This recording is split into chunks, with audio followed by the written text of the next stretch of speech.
We live in a society. The swine flu, H1N1, the bird flu. Deadly outbreaks happen every few years. The virus spreads. There are variants. Omarion, Sigma. Oh God, please help us. Here comes the Ligma variant. These nuts. Got him! A sickness plagues our very existence of free speech. Back in my day, we used to be able to say racist things to each other and get away with it. All right, Grandma, time to dump you back at the nursing home. If we don't act fast and contain this danger to our First Amendment right, we could all be dead. Or even worse, canceled. I hate this channel. No! No! Welcome to the JNN. On this episode, we're here today to explore cancel culture and the intricacies and the nuance surrounding it by observing a few real-world examples. Urban Dictionary defines cancellation as a stoppage of support, usually towards a specific person, usually a celebrity or other well-known public figure. The act of canceling usually entails boycotting maybe a certain actor's movies or a certain musician's music, or otherwise ceasing to support a popular individual as a result of any disgusting or heinous behavior. Now that the definition is out of the way, I have never seen a term as mocked, misunderstood, misused, and sensationalized on the internet as this one. People have been trying to dig up shit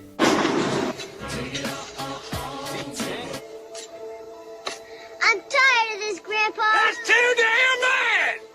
on celebrities and people of public influence for years. This is nothing new.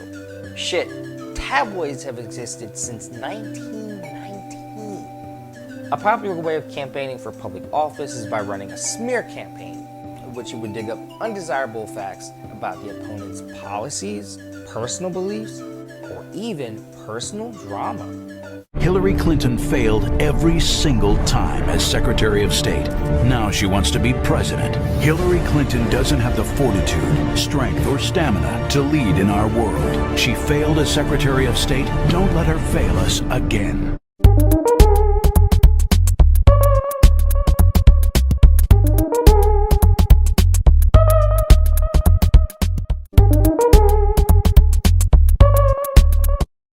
I'm gonna come.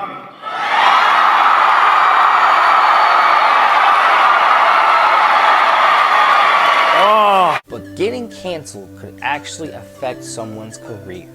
Exhibit A. Roseanne Barr. The star of one of the most critically acclaimed white people sitcoms of all time for its realistic depiction of working class families, Roseanne Barr is one of television's most successful people ever. The Connor family, the show's protagonist, reigned for almost a decade, from 1988 to 1997. ABC approached her to do a reboot, which premiered in 2018, and 2 successful seasons of this show go by before a tweet deemed to be very racist towards a White House staff member exploded on Twitter. See, here's the interesting thing about Twitter. Twitter accounts for approximately less than about 9% of the world's entire population. It's still a very large number. A lot of people think social media isn't a real place. But of course, the internet never forgets. Not on Twitter because you don't understand it? Don't worry, it isn't long before the tweets become Facebook articles and her other older controversies become a problem.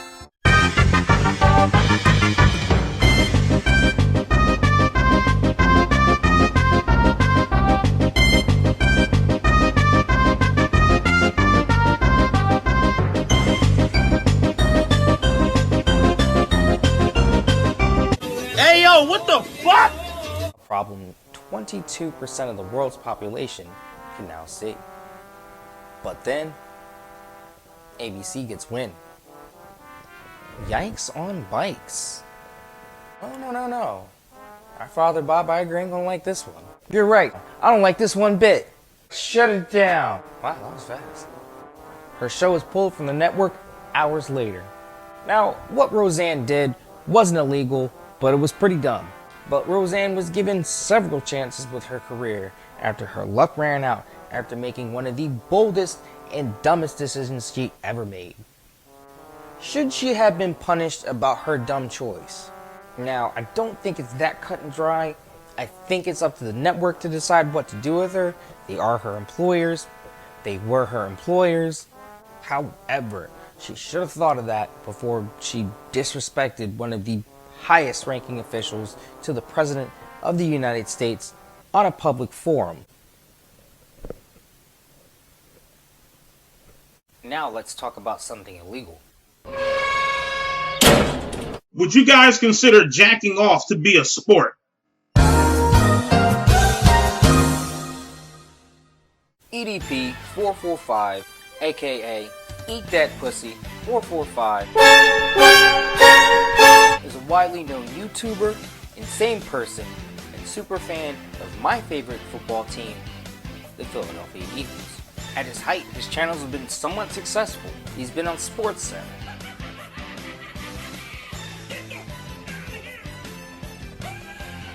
He's been on Tosh.0. In 2020, he released a video dunking on Dak Prescott. I hope the fucking shit is career ending, motherfucker. Oh, I'm a sicko now. After a season-ending injury, hoping it would end his career. I, as any red-blooded Philadelphia Eagles fan ever, hate the Dallas Cowboys with an intense and burning hatred. I don't, however, no matter what team the person plays for, wish career-threatening injuries on anyone. It feels wrong. It feels wrong. In April of 2021, a video was uploaded by CC Unit. What's up, man? Want fist bump?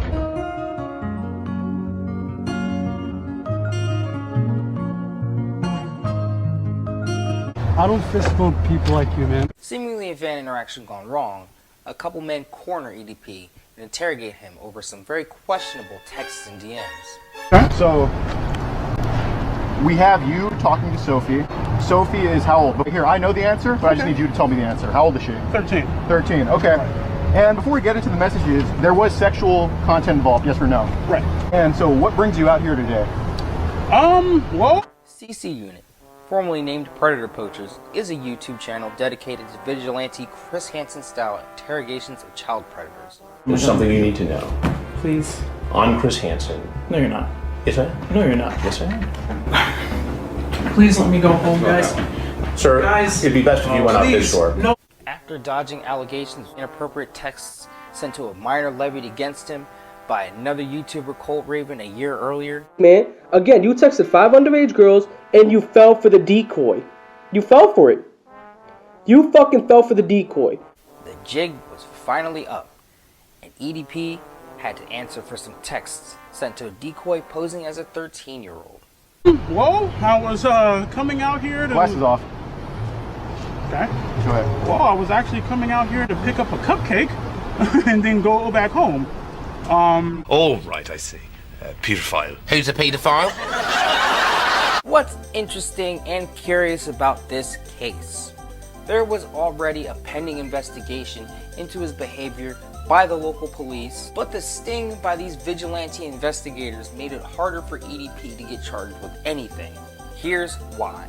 Interfering with police work creates a can of worms for the DA office down the road, causing evidence to get thrown out should this case even go to trial in the first place. So his YouTube channels have been shut down. He's not allowed on any of the social medias or the streaming platforms for very obvious reasons. Since then, EDP has tried to get a number of jobs, including Lyft and Uber driving, which he's lasted a few days at before the internet does what the internet does, as people keep finding out who he is and subsequently keep alerting his employers.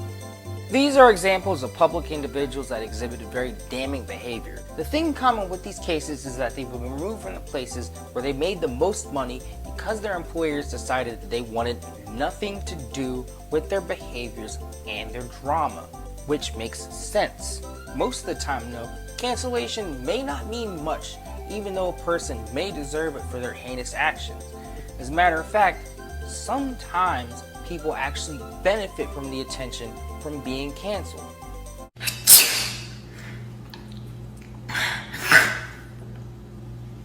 Shut up! Exhibit C. Playmate Tessie. Playmate Tessie, a streamer and YouTuber known for emotional meltdowns. They deleted the most beautiful, talented girl on Doctor Who. Me! Shut up, I'm not poor. I hate poor people. All these disgusting, ugly, worthless, pathetic, poor losers. Being famous for an appearance on an episode of Dr. Phil. Well, the world population is around 7 billion. So are you saying that everybody in the world? Yeah, I just said I'm famous. Everybody in the world globe. follows you? Yeah, I mean, duh. Like, I'm globe famous. I'm global globe famous. Well, there aren't enough people that have access to YouTube to have 7 billion of them Not a following you. technologist. I'm just a celebrity. And abusing her cat on live streams. But it gets worse though, as she's had a laundry list of offenses, including selling a TikTok user a fake Chanel necklace,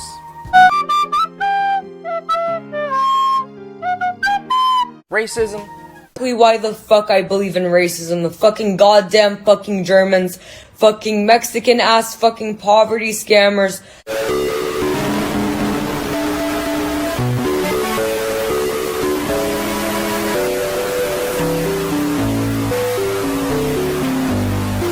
Absolutely insane and categorically incorrect and dangerous comments about autism, falling asleep on stream while her sister and dad were having a private argument.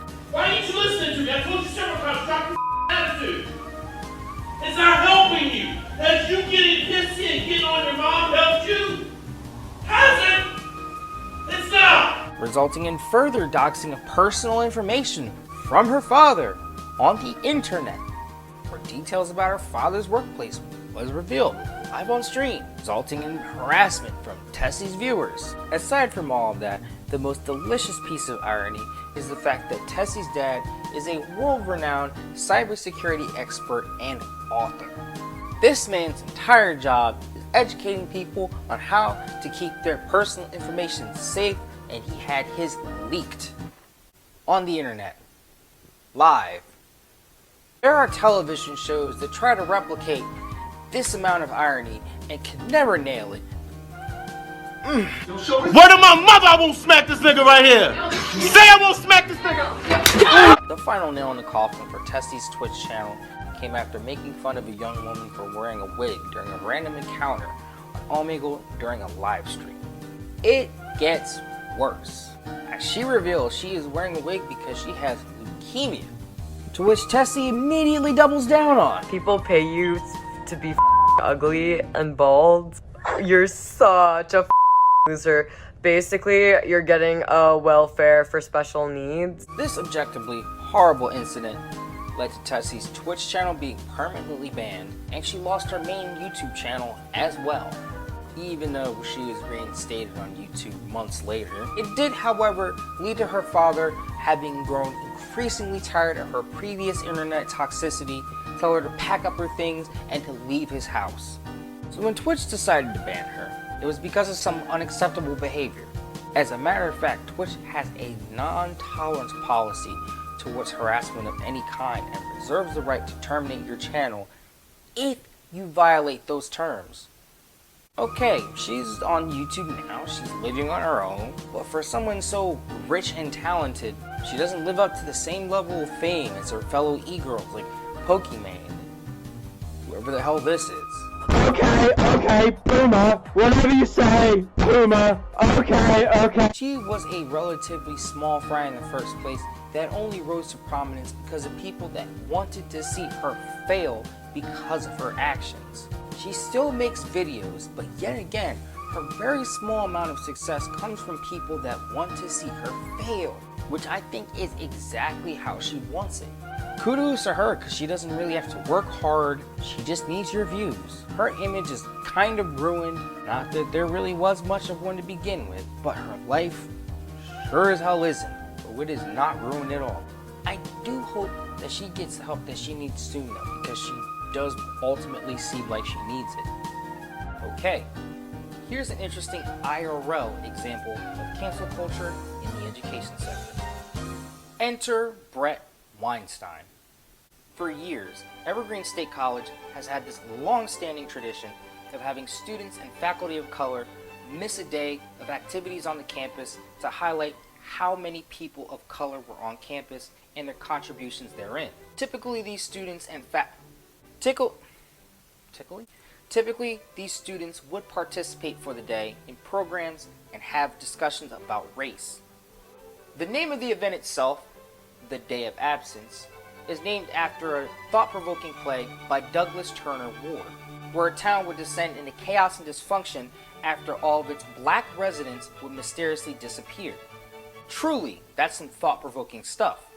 In 2017, they decided to try something new.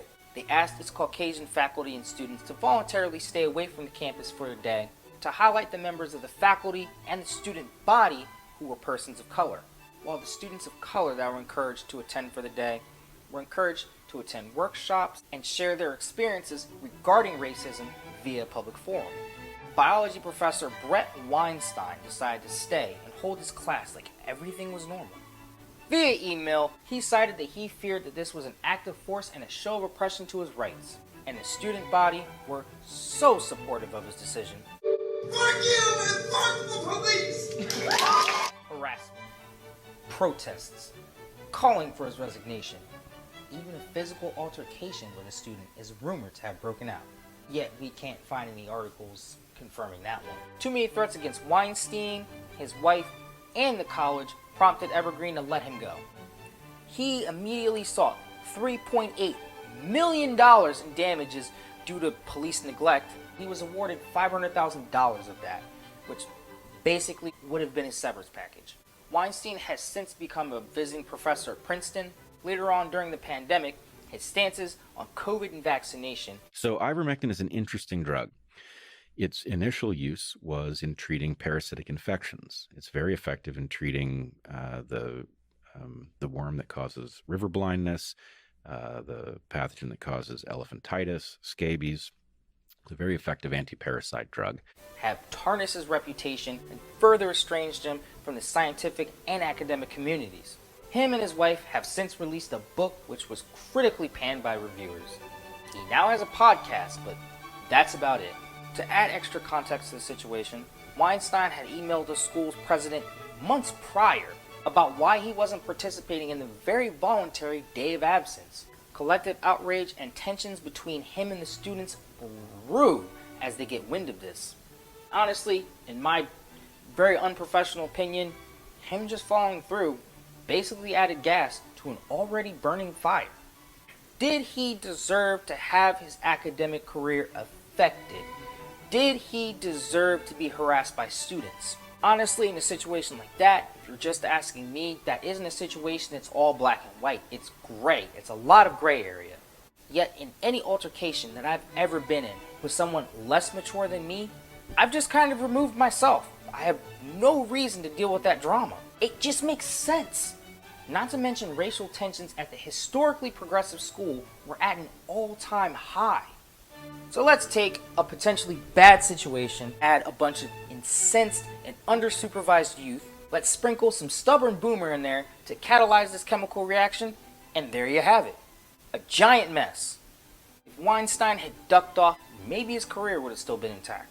Often people like Soy Boy Ben Shapiro might bitch and moan and say that cancel culture is an attack on our First Amendment rights to freedom of speech or difference in opinion. So the First Amendment basically means that you're not going to go to jail for tweeting that Ted Cruz was the real Zodiac killer. Unlike North Korea, where you will be chastised for being openly critical about Kim Jong, whoever the fuck is in power at the moment. Freedom of speech does not mean the same as freedom from consequences. Weinstein kind of knew what would happen if he stayed on campus, yet he chose to go anyway. Likewise, I know I shouldn't be using copyrighted music in videos at all because I know they're a fucking minefield. So originally one of my last videos had about, a 3-second clip of Wonderwall in it. I love Wonderwall. If there is a way that I can squeeze a fucking Wonderwall joke into a video, I will find out how to make it. Anyway, here's Wonderwall. Then I uploaded the video, and YouTube said this.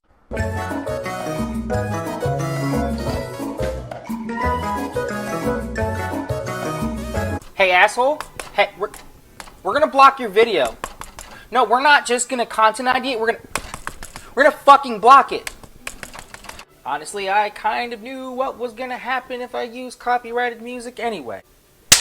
Should I be able to get the channel monetized, those videos won't be able to make me a single fucking cent. By having licensed or copyrighted music, I could get my videos blocked in other countries. I've already had videos blocked in Cuba and Iran. So if you're watching this in Saudi Arabia... The third thing, they could just straight up block your fucking video, meaning nobody can see it. Meaning you worked months on a video that absolutely no one is going to see, and you need to re-edit it right now so at least 3 people can see it.